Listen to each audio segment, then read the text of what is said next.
இப்போ நீங்க பார்த்துட்டு இந்த நோட்ஸ் வந்து பாத்தீங்கன்னா உங்களுக்குரிய மாடல் क्वेश्चन பேப்பர்ஸ் அதுக்கப்புறம் வந்து பார்த்தோம் அப்படின்னா பப்ளிக் எக்ஸாம் பேப்பர்ஸ் எல்லாமே வந்து சால்வ் பண்ணி உங்களுக்காக என்ன பாத்தீங்கன்னா இந்த நோட்ஸ்ல கொடுத்திருக்காங்க 12th மேக்ஸ்க்காக. இந்த நோட்ஸோட விலை வந்து பாத்தீங்கன்னா ரொம்ப சொற்பமான விலை தான். இந்த நோட்ஸ் உங்களுக்கு வேணும் அப்படின்னா இந்த டிஸ்ப்ளேல தெரிய நம்பருக்கு உடனே நீங்க வாட்ஸ்அப் பண்ணுங்க. Thank you. This is Vincent. நம்ம சேனலுக்கு உங்களை அன்புடன் வரவேற்கிறேன். நம்ம சேனல் வந்து பார்த்தீங்கன்னா உங்களோட கெரியரை செட் பண்ணுறதுக்காக தான் 12th நிறைய இம்பார்ட்டன்ட் கொஸ்டின்ஸ் வந்து நம்ம சேனலில் அப்லோட் பண்ணிட்டு கண்டிப்பாக நம்ம சேனலில் ஃபாலோ பண்ணுங்கள். மறக்காமல் உங்கள் ஃப்ரெண்ட்ஸுக்கு மேக்ஸிமம் நம்ம சேனலை பற்றி சொல்லுங்கள்.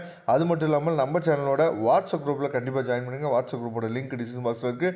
ஓகே ஃப்ரெண்ட்ஸ், இன்றைக்கி நம்ம பார்க்க போகிற வீடியோ வந்து ரொம்ப ஒரு முக்கியமான வீடியோ. என்னன்னு சொல்லி பார்த்தீங்கன்னா, அதாவது எக்ஸாம் நல்லா எழுதியிருக்கேன் சார், ஆனால் எனக்கு மார்க்கே வரல அப்படின்னு சொல்லி ஃபிசிக்ஸில் கெமிஸ்ட்ரியில் இந்த மாதிரி நம்ம என்னாச்சு பார்த்தீங்கன்னா, அது முக்கியமாக இந்த தியரி பேப்பரில் நம்ம முக்கியமாக என்னாச்சு பார்த்தீங்கன்னா இந்த மாதிரி நம்மளோட வார்த்தைகளை உங்கள் ஃப்ரெண்ட்ஸ் சொல்லி கேட்டிருக்கலாம், இல்லை நீங்களே என்னாச்சு பார்த்தீங்கன்னா நினச்சி பார்த்துருக்கலாம். சரியா, நான் நல்லா தான் சார் எக்ஸாம் எழுதுறேன், ஆனால் எனக்கு மார்க்கே வரல, அந்த ஸ்டாஃப் வந்து ஒழுங்காகவே மார்க் போடவே இல்லை அப்படின்னு சொல்லி நம்ம ஸ்டாஃப் வந்து என்னாச்சு பார்த்தா திட்டிருப்போம். சரியா, அப்போ இந்த வீடியோவை நீங்கள் பார்த்து முடிக்கிறப்ப கண்டிப்பாக ஓகே நம்ம மேலே தான் மிஸ்டேக் இருக்குது போல், அப்போ நம்ம என்னத்தை மாற்றிக்கணும். சரியா, அப்போ எப்படி எழுதுனா நமக்கு வந்து மார்க் கிடைக்கும் அப்படிங்கிறத வந்து இந்த வீடியோவில் ஃபுல்லாக நம்ம பார்க்க போகிறோம். அதனால் இந்த வீடியோவை ஸ்கிப் பண்ணாமல் லாஸ்ட் வரைக்கும் நீங்கள் கேளுங்க. கண்டிப்பாக இந்த வீடியோ உங்களுக்கு ரொம்ப உதவும். இன்றைக்கி நம்ம என்ன பண்ணுறோம் பார்த்தா ஃபிசிக்ஸ் பார்க்குறோம். அடுத்தடுத்த வீடியோவில் உங்களுக்கு கெமிஸ்ட்ரி வேணும், இல்லை பயாலஜி வேணும், இல்லை வந்து பார்த்திங்கன்னா என்ன கொஸ்டின் பேப்பர்ஸ் வந்து இதே மாதிரி உங்களுக்கு வேணும்னு நீங்கள் நினச்சிங்க அப்படின்னா நீங்கள் கமெண்ட் பாக்ஸில் சொல்லலாம்.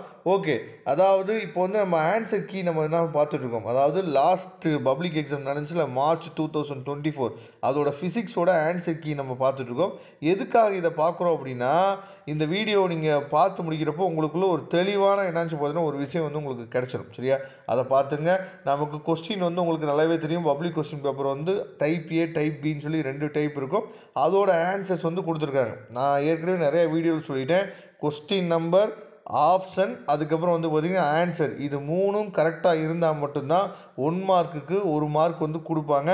இது 3ல் ஏதாவது ஒன்று மிஸ்டேக்காக இருந்தாலும் என்னாச்சு பார்த்திங்கன்னா மார்க் வந்து போயிடும். ஏன்னா நிறைய பசங்க என்ன பண்ணுவாங்கன்னு பார்த்தீங்கன்னா ஆப்ஷன் ஏன்னு போட்டுட்டு பி ஆப்ஷனுக்குரிய ஆன்சர் எழுதுவாங்க. ஏதாவது ஒன்று கரெக்டாக இருந்தாலும் மார்க் போட்டுருவாங்களா அப்படின்னு சொல்லி நினச்சி அந்த மாதிரி பண்ணுவாங்க. அப்படி பண்ணாதீங்க. அப்படி பண்ணிங்க அப்படின்னா உங்களுக்கு தப்பு போட்டுருவாங்க. சரியா, அதனால் அது கரெக்டு கிடையாது. அதை தெளிவாக நீங்கள் பார்த்துங்க. அதனால் கொஸ்டின் நம்பர், ஆப்ஷன், ஆன்சர் 3மே தெளிவாக நீங்கள் எழுதணும். ஓகே, இப்போ 2 மார்க் கொஸ்டின்ஸ் வந்து நம்ம பார்க்கலாம். லாஸ்ட் இயர் 2 மார்க் கொஸ்டின்ஸ் வந்து என்னென்ன கேட்டிருக்காங்க அப்படிங்கிறத பாருங்கள். அதுக்கு முன்னாடி, சார் எனக்கு வந்து ஒரு 2 மார்க் கொஸ்டின் சார், ஆனால் எனக்கு வந்து 1 மார்க் தான் சார் போட்டிருக்காங்க, நான் வந்து கரெக்டாக தான் எழுதியிருக்கேன், ஆனால் எனக்கு 1 மார்க் தான் சார் போட்டிருக்காங்க அப்படின்னா என்ன அர்த்தம் அப்படின்னா, இப்போ நீங்கள் பாருங்கள், இப்போ 16th கொஸ்டினுக்கு வந்து பார்த்தீங்கன்னா 2 மார்க் இருக்குது. இந்த 2 மார்க்கில் அந்த 2 மார்க் எப்படி பிரிச்சிருக்காங்க அப்படிங்கிறத நீங்கள் பாருங்கள். அதாவது the phenomenon of lagging of magnetic induction behind the magnetic field, இது எழுதுனீங்க அப்படின்னா 2 மார்க் கொடுங்க. இல்லை அதுக்கு கீழே மீன்ஸ் லேக்கிங் பிகைன் மட்டும் எழுதியிருந்தாங்க அப்படின்னா 1 மார்க் மட்டும் கொடுங்கன்னு சொல்லி கொடுத்துருக்காங்களா. அப்போ இந்த மாதிரி தான் நமக்கு என்ன பண்ணுறாங்கன்னு சொல்லி பார்த்தீங்கன்னா நம்மளோட ஆன்சர்ஸை பிரிக்கிறாங்க. சரியா, இப்போ 17th கொஸ்டினுக்கு நீங்கள் டெஃபனிஷன் ஃபுல்லாக எழுதினீங்க அப்படின்னா 2 மார்க் கொடுங்க. வெறும் ஈக்குவேஷன்ஸை மட்டும், சரியா, I = I0 cos square theta அப்படின்னு சொல்லி வெறும் ஈக்குவேஷன்ஸை மட்டும் எழுதுனா 1 மார்க் கொடுங்க அப்படின்னு சொல்லியிருக்காங்களா. இந்த மாதிரி தான் என்ன பண்ணுறான்னு பார்த்தீங்கன்னா நமக்கு வந்து பிரிக்கிறாங்க. நான் ஏற்கனவே நிறைய வீடியோ சொல்லிட்டேன், ஒரு கொஸ்டின் தெரியலை அப்படின்னா அதை விடாதீங்க. விடாமல் இங்கே பாருங்கள், இங்கே தெளிவாக கொடுத்துருக்க வெறும் ஈக்குவேஷன்ஸை மட்டும் எழுதி வச்சா கூட என்ன பண்ணுறாங்கன்னா 1 மார்க் போடுங்கன்னு சொல்லியிருக்காங்க ஆன்சர் கீழே. இது வந்து அஃபிஷியல் ஆன்சர் கீ நம்ம பார்த்துட்ருக்கோம். சரியா, இப்போ 19th கொஸ்டின் வந்து பார்த்தீங்கன்னா சம்மு, அந்த சம்முக்கு ஸ்டெப் மார்க் வந்து எப்படி பிரிச்சுருக்காங்க பார்த்தீங்களா. இதெல்லாம் தெளிவாக நீங்கள் பாருங்கள் எப்படி வந்து நமக்கு பிரித்து மார்க் வந்து கொடுக்குறாங்க அப்படிங்கிறத. சரியா, இப்போ 2 மார்க் வந்து நீங்கள் பார்த்துட்டீங்க. அடுத்து நம்ம என்ன பண்ணலாம், 3 மார்க் பாருங்கள். 3 மார்க்குக்கு எப்படி வந்து பிரித்து மார்க் வந்து கொடுக்குறாங்க அப்படிங்கிறத பாருங்கள். ஏன்னா நம்ம வந்து இப்போ நீங்கள் தியரிட்டிக்கலாக நிறைய எழுதுவீங்க. தியரிட்டிக்கலாக நிறையா எழுதும் போது நீங்கள் பண்ண வேண்டிய விஷயம் என்னன்னு சொல்லி பார்த்தீங்கன்னா, அதாவது இந்த கீ ஆன்சரில் இருக்கக்கூடிய விஷயங்கள் வந்து தெரியாமல் மற்றதெல்லாம் எழுதிட்டேன்னு சொல்லும் போது இங்கே கொஞ்சம் பிரச்சனை வருது. அதனால தான் மார்க் வந்து நமக்கு என்னாச்சு பார்த்தீங்கன்னா ஃபுல் மார்க் போட மாட்டுறாங்க. நான் ஏற்கனவே சொல்லியிருக்கேன், ஃபிசிக்ஸ் எக்ஸாம்லையும் சரி, கெமிஸ்ட்ரிலையோ இல்லை பயாலஜி எங்கெல்லாம் நம்ம டயக்ராம் வந்து வரைகிற மாதிரி ஒரு கொஸ்டின் இருந்துச்சு அப்படின்னா தயவுசெய்து டயக்ராம் என்னாச்சு பார்த்தீங்கன்னா வரைஞ்சிருங்க. இப்போ டயக்ராம் வித் எக்ஸ்ப்ளனேஷனுக்கு வந்து பார்த்தீங்கன்னா 1 மார்க் கொடுத்துருக்காங்க பார்த்தீங்களா. சும்மா அதாவது அப்படியே அக்யூரேட்டாக டயக்ராம் வரையணும்னு அவசியம் இல்லை, ரஃப்பாக நீங்கள் டயக்ராம் வரைஞ்சால் போதும், அதுக்கு 1 மார்க் கிடச்சிடும். அதை தெளிவாக நீங்கள் பார்த்துங்க. சரியா, அதுக்கப்புறம் 5 மார்க் கொஸ்டின்ஸ் வருவோம். எல்லா கொஸ்டினுக்குமே டயக்ராமுக்கு ஒரு மார்க் இருக்குது, அதை தெளிவாக பார்த்துங்க. டயக்ராம் நீங்கள் வரைஞ்சிங்க அப்படின்னா உங்களுக்கு ஒரு மார்க் கிடச்சிரும். இப்போ 5 மார்க் கொஸ்டின்ஸ் வந்து பார்க்கலாம்.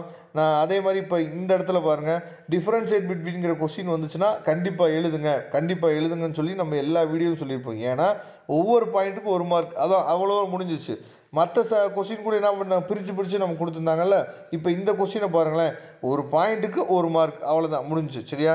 அதனால தான் நம்ம என்ன சொல்லிட்டோம்னா, டிஃப்ரென்ஷியேட் பிட்வீன் கொஸ்டின் கேட்டாங்கன்னா விட்டுறாதுங்க, எழுதுங்கன்னு சொல்கிறதுக்கு காரணம் வந்து இதுதான். சரியா? அதை தெளிவாக நீங்கள் பார்த்துங்க. இப்போ 5 மார்க்ஸ் பாருங்கள்.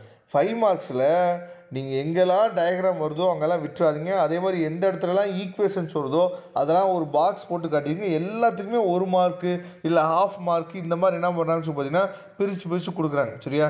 இப்போ சிம்பிள் மைக்ரோஸ்காபிக், சரியா, அது வந்து அதை மைக்ரோஸ்கோப்பை நம்ம என்ன போதும் எக்ஸ்பிளைன் பண்ணி எழுதணும் அப்படின்னா அதுக்கு ஒரு mark. Near point focusing diagram நம்ம வரைஞ்சோம் அப்படின்னா டயக்ராமுக்கு அரை மார்க்கு, அதை எக்ஸ்பிளைன் பண்ணி எழுதுறதுக்கு அரை மார்க். சரியா? m = 1+d/f அப்படின்னு சொல்லி எழுதுனோம்னா அதுக்கு ஒரு மார்க்கு. அதுக்கப்புறம் நார்மல் ஃபோக்கஸிங் டயக்ராம் நம்ம வரைஞ்சோம் அப்படின்னா அதுக்கு ஆஃப் மார்க்கு, எக்ஸ்பிளைனுக்கு ஆஃப் மார்க்கு. m = d/fன்னு எழுதணும்னா அது ஒரு மார்க். சரியா? மொத்தம் 5 மார்க் எப்படி ஸ்ப்ளிட் பண்ணி கொடுத்துருக்காங்க அப்படிங்கிறத நீங்கள் கொஞ்சம் தெளிவாக நீங்கள் பாருங்கள். எல்லாமே வந்து பார்த்திங்க அப்படின்னா ஈக்குவேஷன்ஸ் வந்தாலும் சரி இல்லை தியரி பார்ட் வந்தாலும் சரி எல்லாமே பிரித்து தான் நமக்கு வந்து மார்க் வந்து போடுவாங்க. எப்பயுமே மொத்தமாக அப்படியே நம்ம ஸ்கூலில் வேல்யூஷன் பண்ணுற மாதிரி மொத்தமாக போட்டு என்ன பண்ண மாட்டாங்கன்னு சொல்லி பார்த்தீங்கன்னா மார்க் வந்து போட மாட்டாங்க. ஒவ்வொரு ஸ்டெப்புக்குமே வந்து பார்த்திங்கன்னா மார்க் இருக்குது. நம்ம என்ன நினச்சிருக்கோம் அப்படின்னா மேக்ஸில் தான் அந்த மாதிரி மார்க் வந்து கொடுப்பாங்க அப்படின்னு சொல்லி நம்ம நினச்சிருப்போம். ஆனால் ஃபிசிக்ஸ்லேயும் சரி அந்த ஈக்குவேஷன்ஸ் பார்ட்ஸுக்கு எல்லாமே வந்து பார்த்திங்க அப்படின்னா நமக்கு வந்து பிரித்து தான் மார்க் கொடுக்குறாங்க. முக்கியமாக டயக்ராம் நீங்கள் மறந்துடாதீங்க. சரியா? அதே மாதிரி இப்போ இங்கே பாருங்கள், அதாவது மெரிட்ஸில் ஏதாவது 3 பாயிண்ட் எழுதுனீங்க அப்படின்னா அதுக்கு என்னன்னு சொல்லி பார்த்தீங்கன்னா ஒவ்வொரு மார்க் 3 × 1 3. சரியா? அதுக்கப்புறம் லிமிட்டேஷனில் ஏதாவது 2 பாயிண்ட் எழுதுனீங்க அப்படின்னா அதுக்கு 2 மார்க். அப்போ மொத்தமாக சேர்த்து எவ்வளோ மார்க் ஆச்சு? 5 மார்க் ஆச்சா? அதே மாதிரி இங்கே பாருங்கள், டயக்ராம் ஆர் எக்ஸ்ப்ளனேஷனுக்கு வந்து பார்த்திங்கன்னா ஒரு மார்க்கு. அதே மாதிரி டயக்ராம் ஆர் எக்ஸ்ப்ளனேஷனுக்கு என்னாச்சு பார்த்தா ஒவ்வொரு மார்க். அப்படி பிரித்து என்னாச்சு பார்த்தா கொடுத்துருக்காங்க. இதெல்லாம் தெளிவாக நீங்கள் பார்த்துங்க. சரியா? கண்டிப்பாக இந்த வீடியோ மூலிமா நிறைய விஷயங்கள் நீங்கள் தெரிஞ்சுப்பீங்கன்னு நான் நினைக்கிறேன். எப்படி நமக்கு வந்து மார்க் வந்து குறையுது, எப்படி வந்து நமக்கு மார்க் வந்து போட மாட்டுறாங்க அப்படிங்கிற ஐடியா வந்து உங்களுக்குள்ளே கிடச்சிருக்குன்னு நான் நினைக்கிறேன். சரியா?